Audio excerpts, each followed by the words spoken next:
Welcome to session 32 of our class on understanding biblical literature. We're in chapter 18,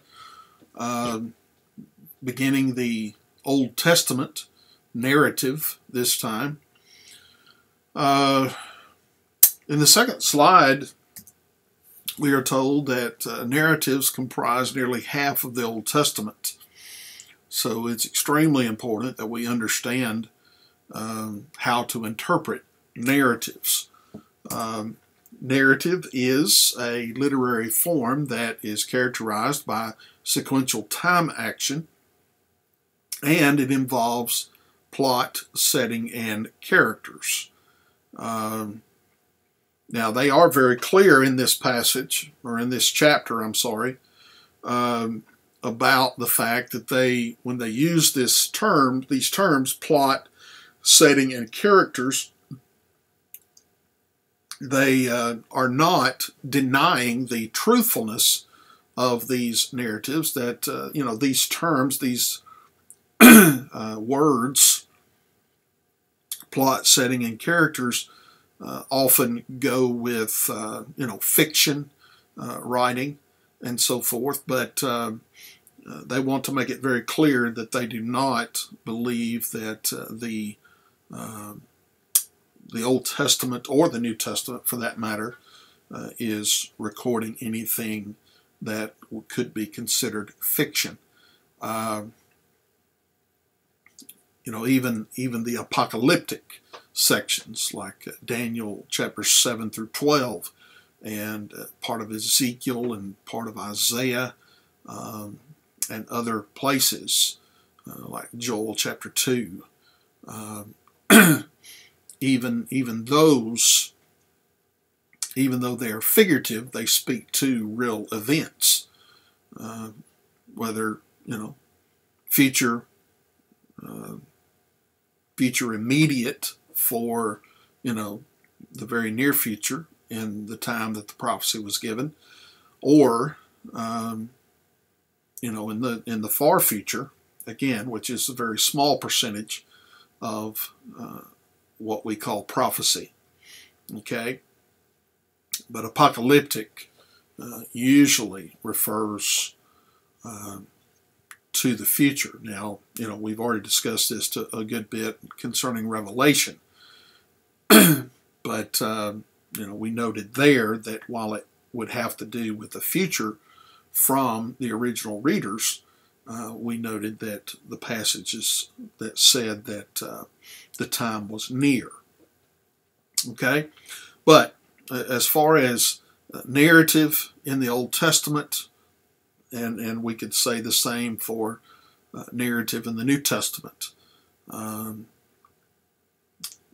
it is usually characterized by sequential time action, and it involves plot, setting, and characters. Concerning the meaning of a narrative, the meaning derives primarily from the actions of the characters, okay? And it shows, the original readers, as well as us,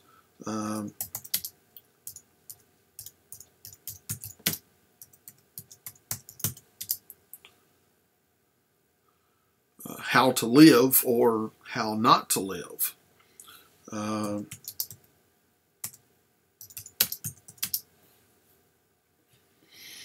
So one of the things that we must understand then is when it deals with the idea of how we ought to live or not, or how we ought not to live, then we from that understand that the narrative of the Old Testament is theological. Okay, the purpose of Old Testament narrative is theological. Okay, that is, it has to do with God and His perspective on how things are, how things ought to be done, and how things ought not to be done. Okay. Now, continuing,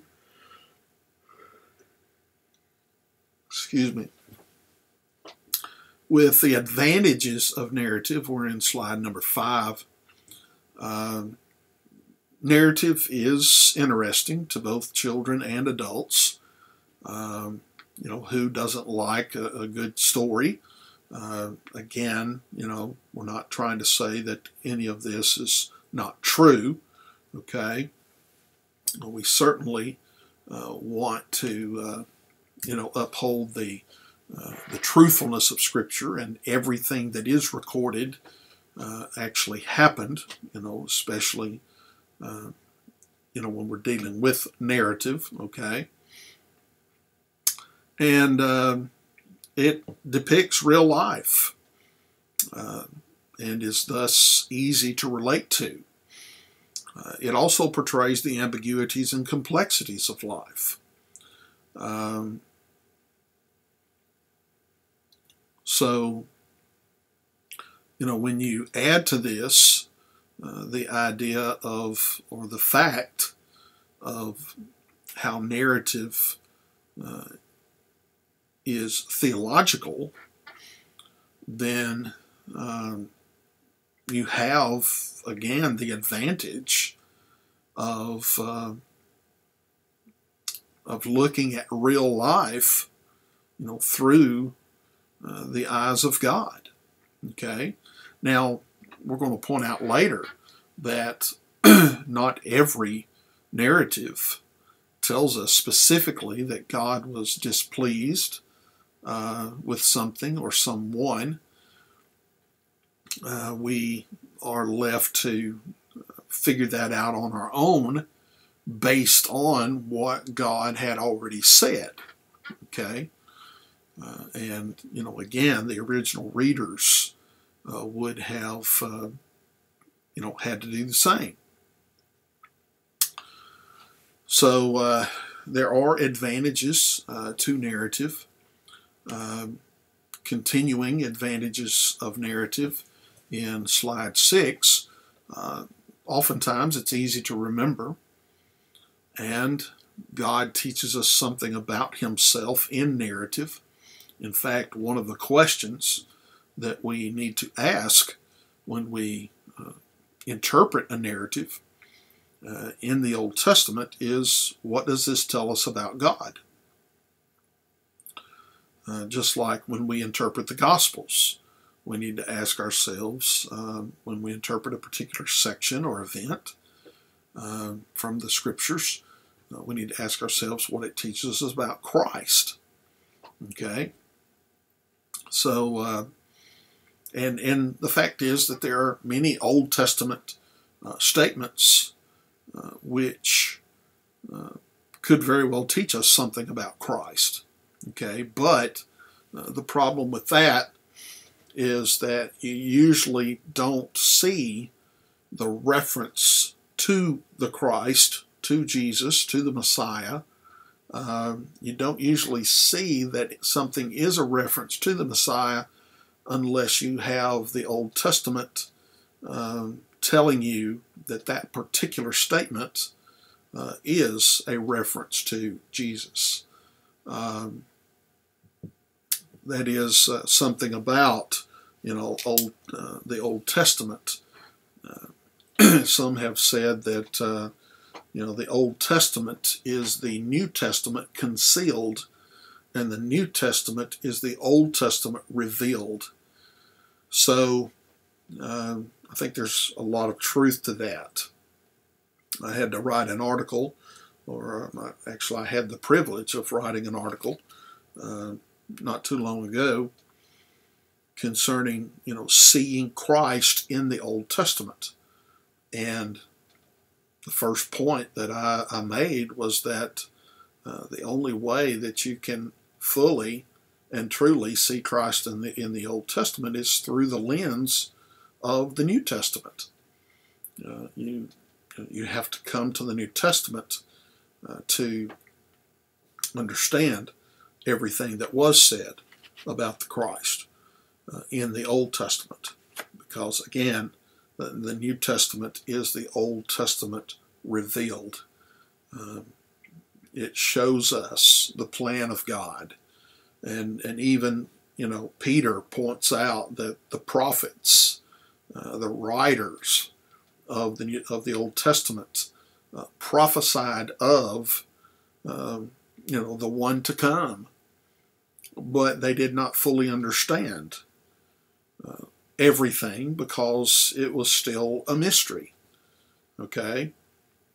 There was progressive revelation and things revealed a little at a time, but it was not fully revealed until Christ came, and even then it was not completely revealed until the sending of the Holy Spirit and the writing of the New Testament. Because as Jesus said in his promises to the disciples concerning the Holy Spirit, he says, he will remind you of things that I have said, okay, things that I have done, and he will teach you of things to come, okay? So when you come to Acts chapter 10, and Peter has a vision about unclean animals, and then he is told to go with certain men who have come to the house, and he's supposed to go without asking any questions. And he comes to the conclusion, because it says he pondered, he meditated upon what the vision meant, and he says later he thought about what all of this meant, putting pieces together, so to speak, like a puzzle. So Peter did not have the full story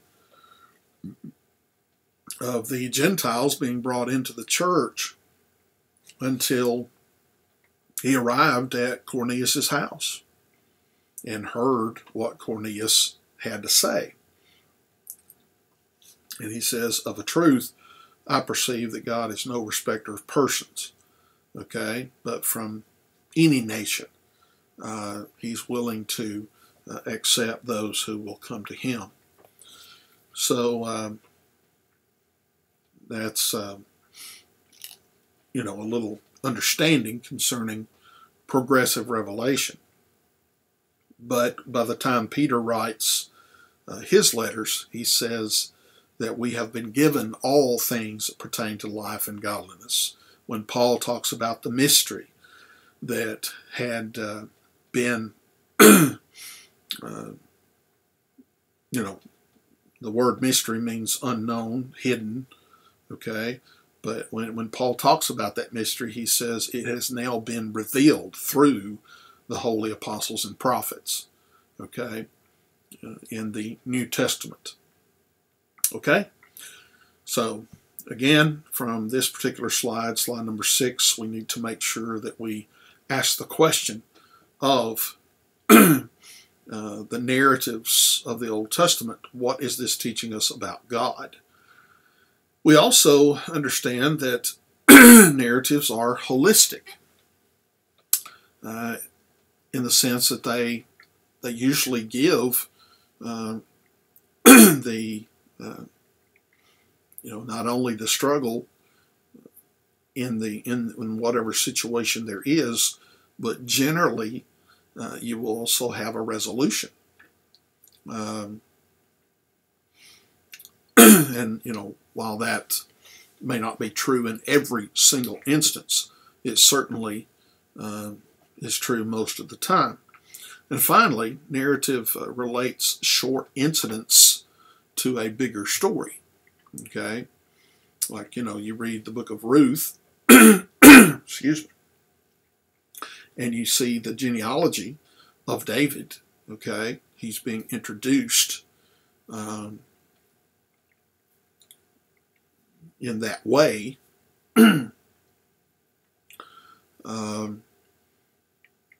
But when you come into 1 Samuel, you don't start out with David, okay?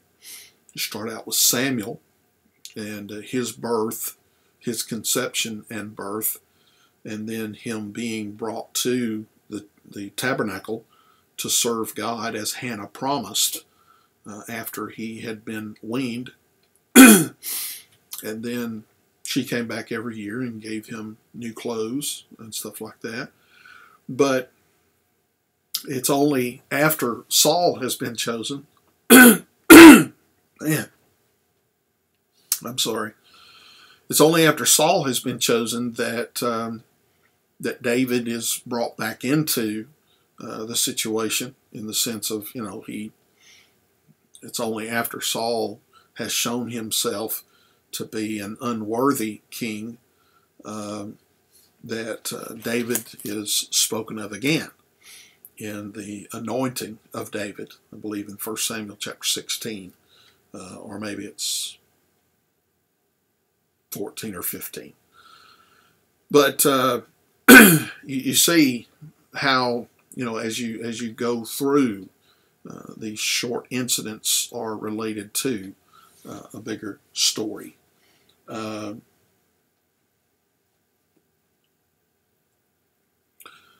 Next, the disadvantages of narrative in slide number 7. The meaning might not be clearly stated in some places. Again, we are left to figure it out concerning, using what God has already said. Okay, for example, we're going to at the end use the narrative concerning Rahab and Achan in Joshua, in the book of Joshua. And, we are told that Rahab lies. Okay, she tells the soldiers, or, whoever is sent out after the spies, okay, that have come into her house. She tells them that they've already left and they went this way. Okay, well then she goes up to the roof. She tells the men that she has sent these people looking for them out another way, and they need to go this other way to avoid them and stay for so many days in that place so that they can then get away. So she lies. There's argument over whether that was approved by God somehow. Well, it was done to save life. Okay, well, it was done in order that the people of God might, gain the land that had been promised to them. You could come up with many different reasons, I'm sure, as to why this lie must have been okay. But the fact is, it's a lie. And God always expects the truth. Okay? Now, I'm not meaning that you have to, if someone says,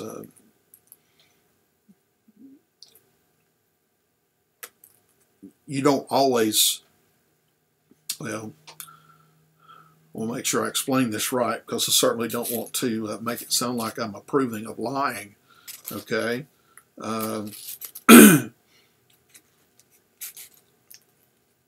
You can tell the truth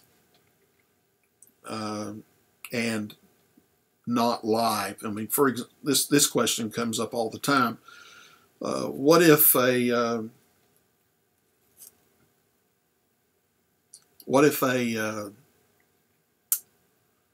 person comes into your home and you're sitting in the living room where the door is opened by this person, and your family, for whatever reason, is in the back room, hidden away from the view of this intruder, and he looks at you. He's got his gun in his hand, and he says, "Is there anyone else in the house?"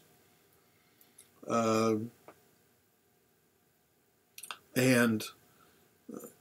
you can, you can tell the truth and say, "Yeah, they're here." Okay.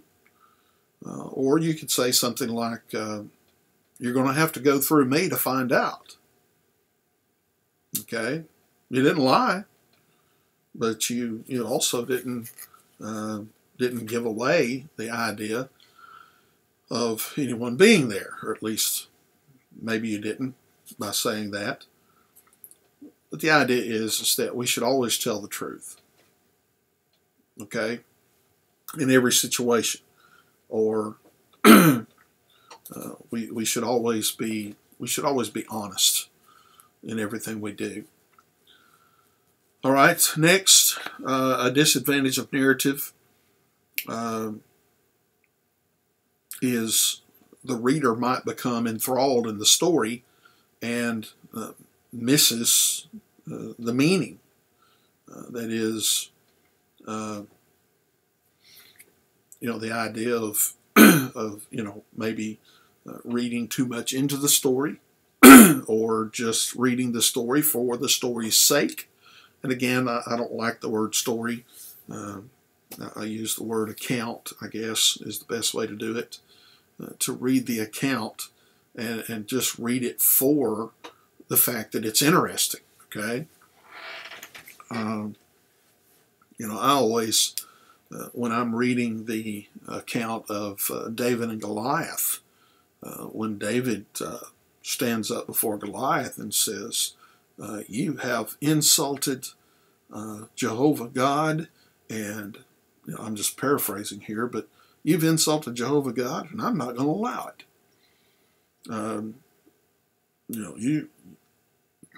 You're not supposed to do that, and I'm going to stop you from doing it." Okay. So I guess just because David stands up, not only expressing his great faith, but also having a backbone that so many people in this world seem to lack today. It just is something that I guess thrills my soul to read that. But I don't need to get so caught up in what he says and forget the fact that there's a God behind David, in the sense of that God is there, and the only reason that David is able to defeat Goliath is because God is with him. Okay. Yes, David was, as was pointed out in earlier chapters, David was a man of war.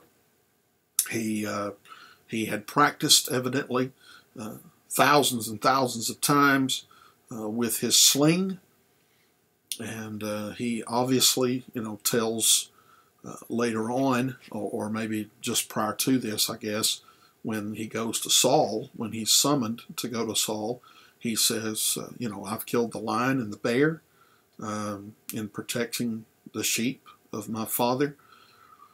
And, he's got a lot of experience, okay? And the fact that God has protected him in the past goes into this whole mix. And he knows that if he stands for what is right, the likelihood of God protecting him again is pretty strong. So, but I'm just saying that can draw us into the story or the account so much that we miss the meaning. Another thing that is a disadvantage of narrative is that we assume that narrative only deals with history and not theology. Certainly, it deals with history. It tells it just exactly how it happened, okay? But there's a theological concept, a theological meaning behind that, or interweaved, weaved in with it, that must not be ignored. And finally, it's possible to read too much theology into a narrative. We just need to look at the text, deal with it as it is, and understand what was meant to the first readers, and then go through the interpretive process without reading too much into it and without not reading enough. Okay?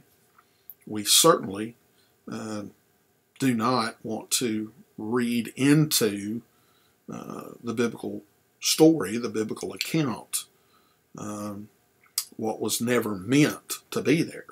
And we'll deal with that more a little bit later. In slide number 8, we are at this point using Joshua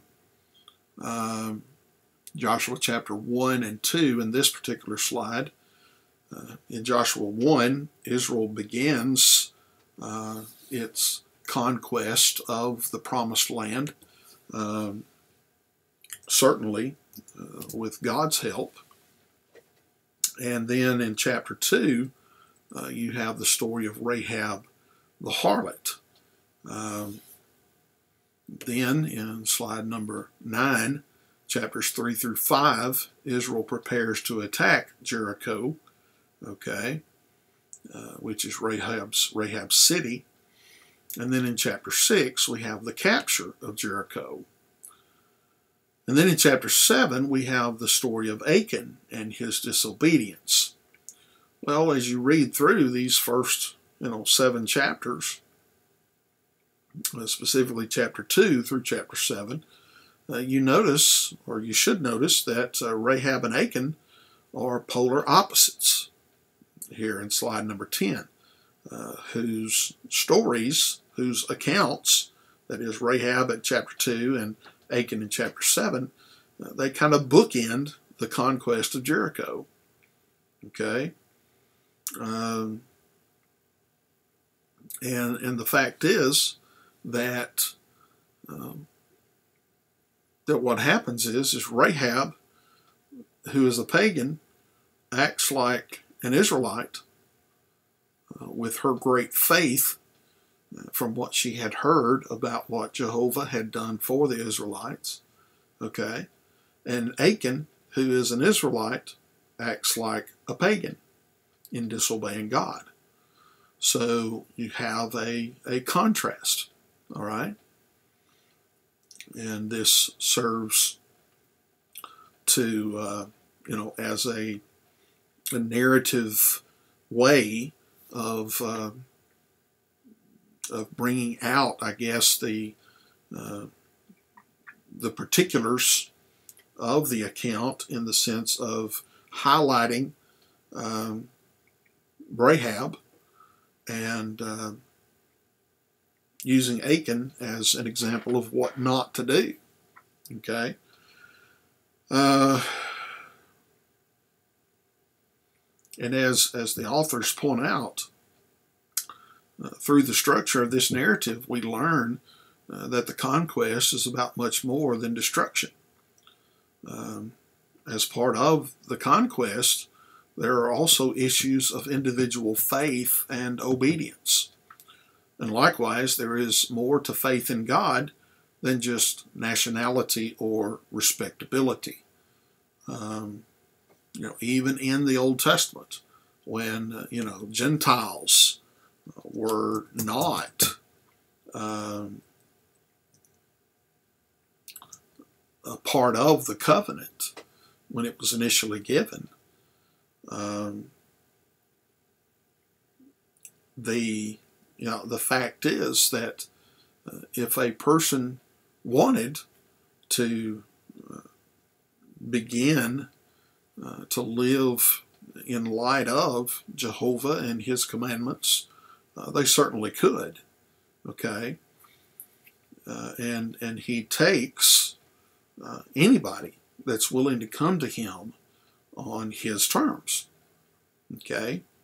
Yes, God will always accept you where you are. Okay? But he expects change. He expects repentance. He will accept you where you are, but you have to go through the process of obeying the gospel, which will cleanse you of your sin. Okay? And then God is able then and will add you to his church. Acts chapter 2. I believe it's verse 47. So let's I want to add something here.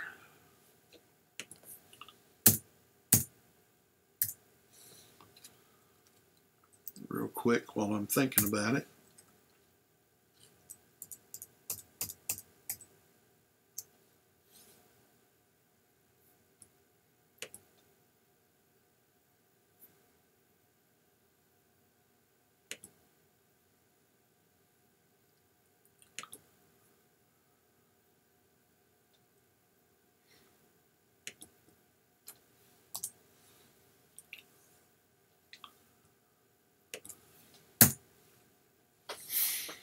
Okay. Now we come to slide number 11, and we want to talk about the literary features of narrative. First, there is plot. We've talked about that earlier. This literary feature is the organizing structure that ties narrative together.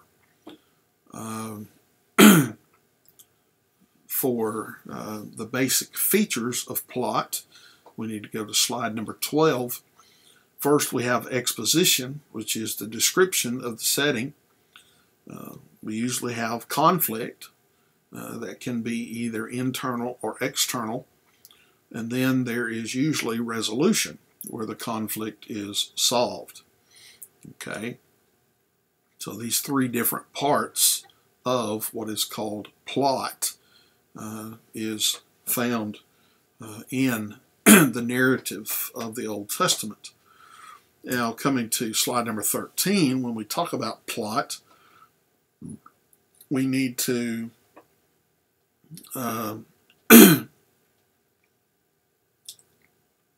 ask certain questions of the text. Number one, what is the story about? What is the main conflict? How does tension develop? And how is the conflict resolved? This will help us to identify plot.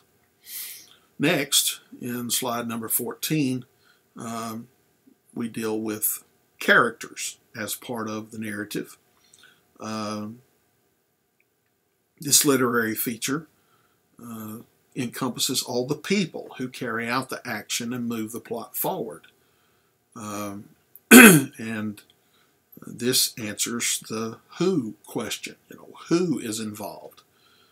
And the fact is that meaning is often tied to the behavior of the characters. And this is, this is something that we need to make sure that we understand.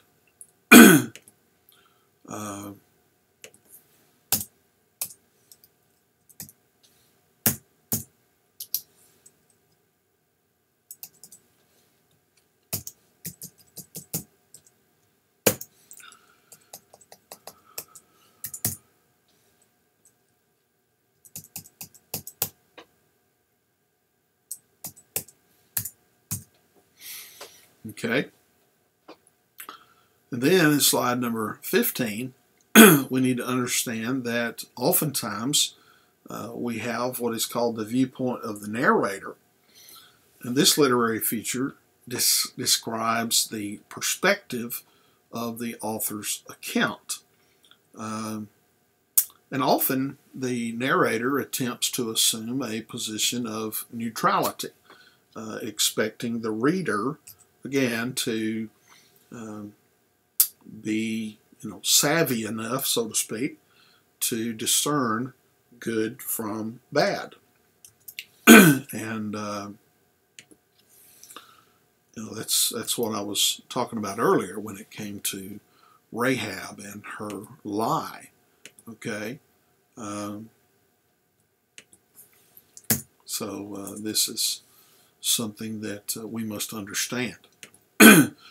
Next, concerning literary features of narrative, there's often comparison and contrast.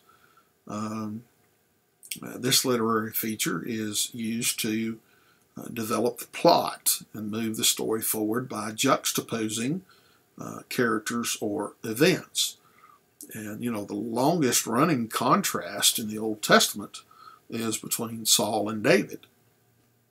The very idea that God has chosen David to be king well before Saul is done being king, and Saul comes to the conclusion from the evidence around him that David is supposed to take his place, and he doesn't like it one little bit. So there's a constant back and forth between David and Saul, and David is always taking the right side of things, interpreting things properly, and trying to do his best to treat Saul like he ought to be treated. Okay? And he, on many occasions, he says, I will not raise my hand against the Lord's anointed. I will not raise my hand against the Lord's king. Okay? He's the one that he has chosen, and he will be king until God sees fit to remove him. And this is such a wonderful trait of David and a wonderful attitude of David, that when Saul is looked at, you see him being jealous of David. You see him all the time trying to kill David. He looks at things from a very selfish point of view, a very, inward-looking point of view. He's angry. He's jealous. He's constantly seeking to do away with any threat to the throne and to his standing. And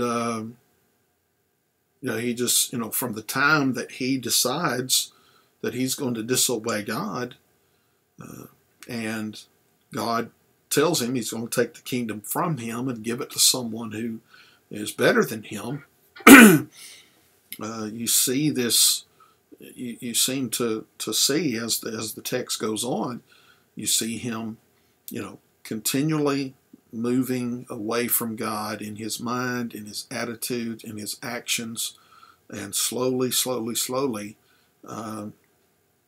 getting to the point where it's like Paul said, you can get to a point where your conscience is seared, and you don't you don't look at things the way God looks at things. Okay, and understanding the purpose of the comparison or contrast is imperative to grasping the meaning of any narrative text that uses this literary feature.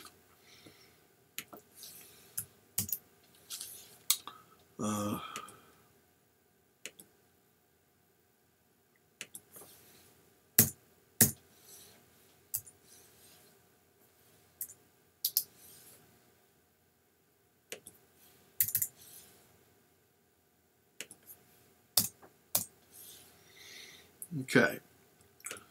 Slide number 17, another narrative or literary feature of narrative is irony.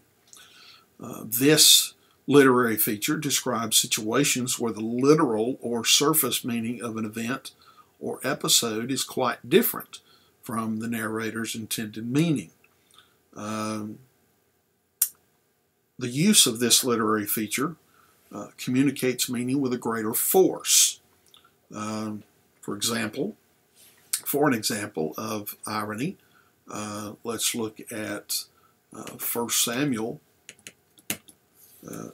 chapters 5 and 6. In this case, you have the Ark of God, the Ark of the Covenant, being captured by the Philistines. And when the Philistines take the Ark of God and bring it into the house of their god, Dagon, when they arose, it says in verse 3, early the next morning, behold, Dagon had fallen on his face to the ground before the ark of the Lord. So they took Dagon and set him in his place again. Okay, but when they arose early the next morning, behold, Dagon had fallen on his face to the ground before the ark of the Lord, and the head of Dagon and both the palms of his hands were cut off on the threshold. Only the trunk of Dagon was left to him. Therefore neither the priests of Dagon nor all who enter Dagon's house tread on the threshold of Dagon in Ashdod to this day. There's so much irony here in the fact that Dagon is certainly not a real god. What we're talking about here is a carving of some kind. Maybe it's got metal that has been put on it somehow. But usually would have maybe a wooden core. But this non-entity, this idol that has nothing behind it as far as any power or any person or anything. It's just a chunk of wood and metal. Okay. It literally falls down before the ark of God, as if saying that, and not as if saying, but saying that God is more powerful than Dagon. God is, Dagon is worshiping Jehovah God. Okay. And this has a whole lot more to it when you realize that the people of that time thought that gods were regional. Okay, what do I mean by that? Well, let's say, Jehovah God is God of Israel, all right, and therefore Jehovah God is not powerful outside of the boundaries or the borders of Israel. You go into another territory, you go into another God's territory, and it's there that he has the most power. So when one nation attacks another nation, such as the Philistines attacking Israel, and they're taking the ark, in our understanding, and in our true understanding of this, God allowed the ark to be taken because of the disobedience and the sin of the Israelites. But the thought was among the people that if you defeated another nation, that your God has defeated their God. Okay? That is to say, if the Philistines, which they did, defeated the Israelites, then their understanding was that Dagon has defeated Jehovah. Well, and as part of the the spoils of war, then they take what they consider to be an idol or a symbol of Jehovah from the Israelites, and they take it and put it in the house of their god, Dagon, in order to show that, this is just another nation, another god that we have defeated. And I'm sure that if there were other nations that they had defeated up to this point, then there would be symbols of all those other gods, again, that they had defeated in those nations, that Dagon had defeated through them. And so when they bring this symbol of Jehovah in, they expect, certainly the next morning, everything to be like it was after they have set it down. But when they come in and see the scene that is described here in this passage, it's a strong message, especially when it happens the second time. And this time the idol itself is destroyed. It's defaced by the cutting off of the palm of his hands. That is the palm of the idols, the palms of the hands of the idol itself. So, and there's much more to that passage where God afflicts them with what the New American Standard calls tumors. And then they move it around the land of the Philistines to different cities, and they still have problems in every city where they go. Finally, they decide that they get together and decide that they're going to send the ark back to the Israelites, and they're going to do it a certain way. And if it happens the way they think it will happen, or that they want it to happen, then they'll know that Jehovah God has controlled all of this. And it's exactly what happens. Okay? So irony is a huge tool in communicating meaning with greater force. Now, let's think about contextualizing Old Testament narrative. We need to be aware of how the character or the episode fits into the overall story of the Old Testament. That is to say, you get past Genesis 1 through 11, and you've gone through a number of characters in that section of Scripture. Adam and Eve, Cain and Abel, and then Enoch is there, very briefly mentioned, that he walked with God and was not. Then you have in chapter 6 through chapter 9 the fact that God saw man's heart, and he knew that their thoughts were only evil continually, and he deals with that with he punishes them with a worldwide flood. And the only persons that are left are the 8 people on the ark: Noah and his wife, and his sons, Shem, Ham, and Japheth, and their 3 wives. So, a total of 8 people, and the animals that have been brought onto the ark. Well, then in chapters 10, in chapter 10, you have a genealogy that's given there. Chapter 11, you have the Tower of Babel.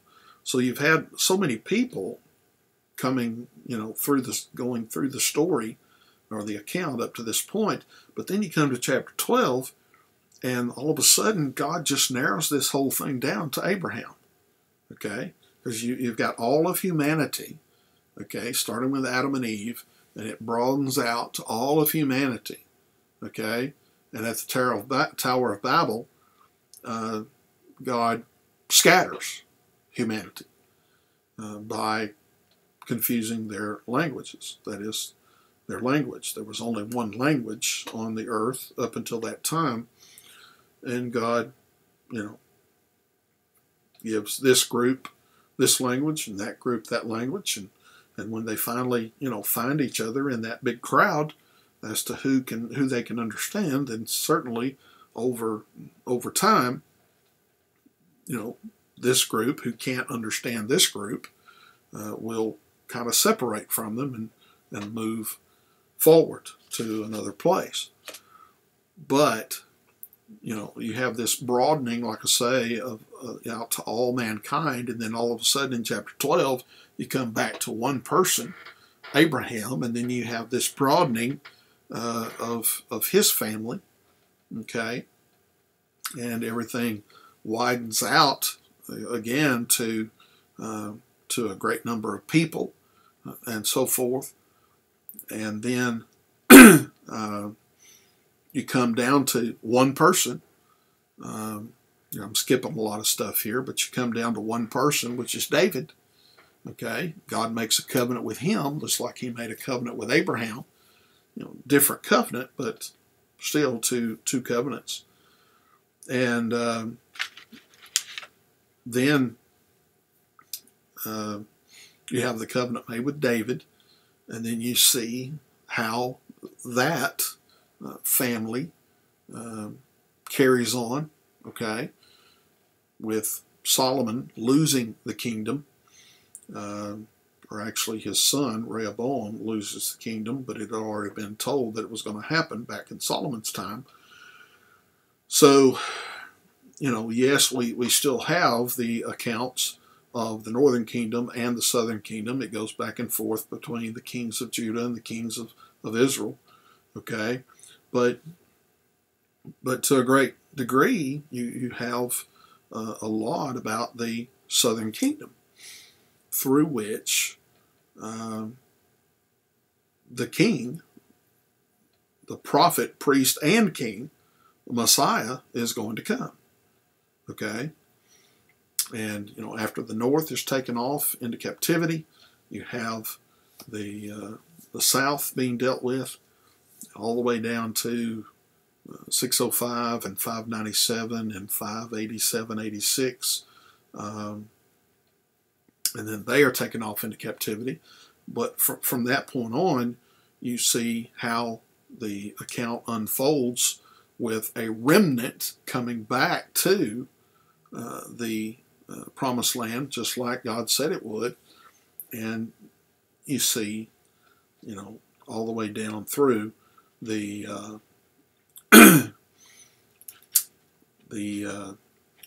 end of the Old Testament.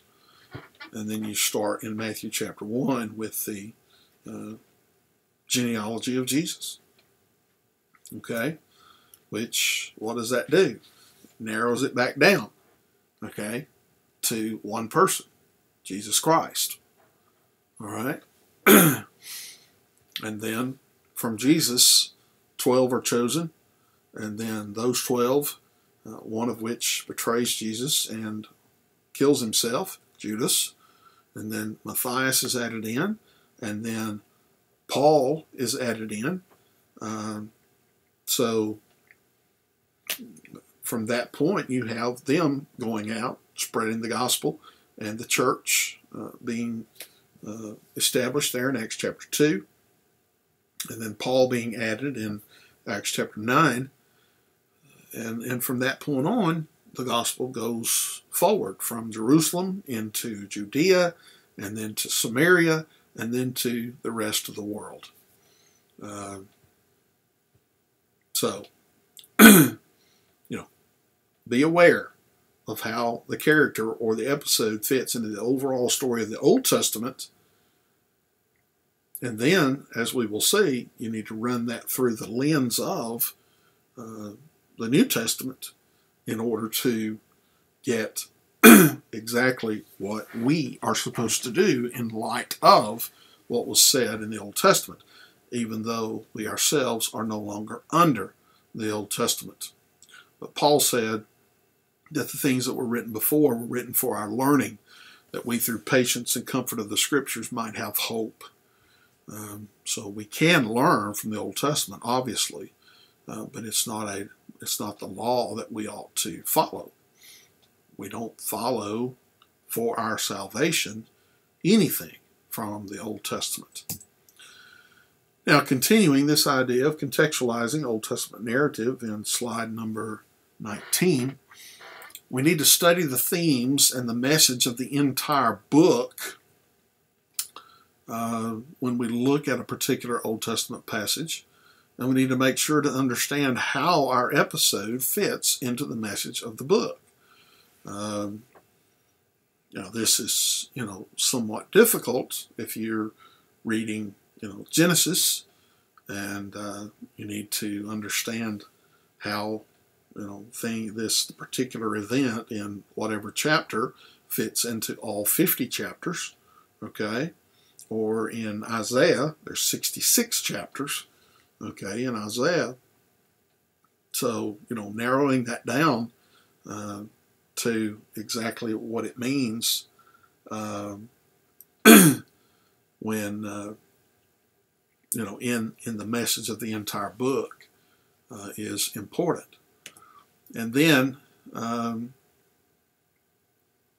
next in slide 20, we need to make sure and read the entire larger episode, paying special attention to the any connections that bring together individual stories.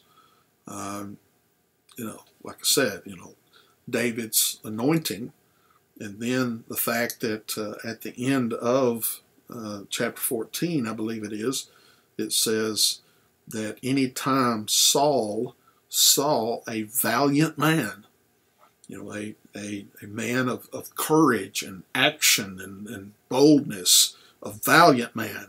Anytime Saul saw a valiant man, he added him to his staff. He wanted him as a part of his administration. And then the next time you see David, who is being interviewed or about to be, he's being suggested to be interviewed for court musician, the description being given of him is he's a valiant man. He's a man of war, and God is with him. So guess what? David becomes court musician. But notice also what it says there. And Saul made him his armor bearer. You don't get to be the armor bearer of the king, or one of the armor bearers of the king, by being some little bitty boy. Okay? Well, David's a big man by now. He's late teens, early 20s. And he's a fine, strapping young man.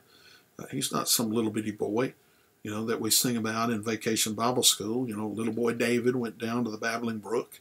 5 little stones he took, put one in the sling, went round and round, and the giant came tumbling down. Okay?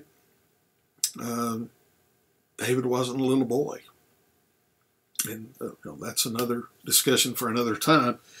But certainly that's something we need to pay attention to. Next, in slide 21, we need to, at a minimum, if you're not going to read the entire book, okay, I hope you will. But as far as putting something in its immediate context, you need to, at a minimum, read the chapter before it, the chapter in which your text occurs, and the chapter after. Okay, that's just a minimum of 3 chapters, but you would be better served to go ahead and read the entire book. And the fact is that when we talk about the scriptures, we need to understand that the Bible deals with real life and real people.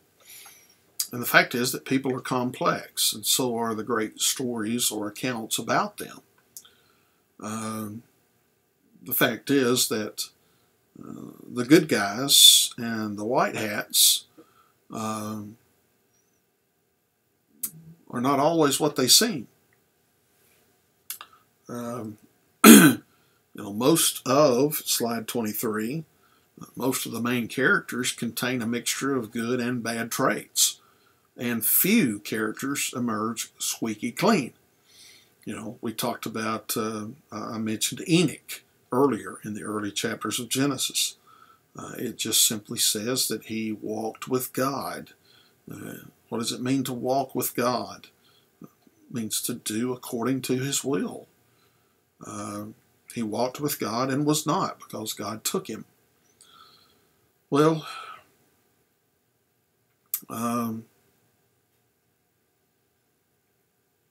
Enoch was human, and we know that that because he's human, he probably had sin in his life, okay? But he was such that he was such a man, of a type of man, that God considered him to be worthy of taken straight to heaven without dying. Okay? Now, we're not told that he had any sin in his life, but from what we read in the rest of the Old Testament and the New Testament, we need to understand that, Paul says that all have fallen short of the glory of God. All have sinned. Okay? The only person who has not sinned ever is Jesus Christ. Okay? So we assume, and I think correctly so, that Enoch was not a perfect person. Okay? And, the fact is that he, I think we can rightly assume that he sinned in some way.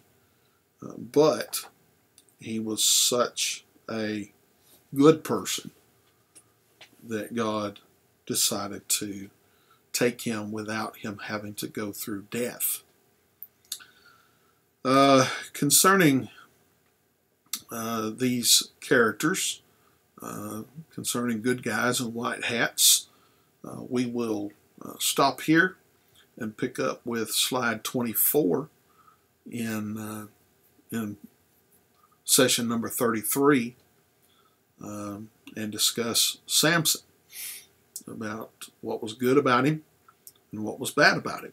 And then we'll go into our example of Joshua 2 and Joshua 7 concerning Rahab and Achan. All right, as always, if you have any questions, please feel free to let me know, and I will be glad to help. Thank you.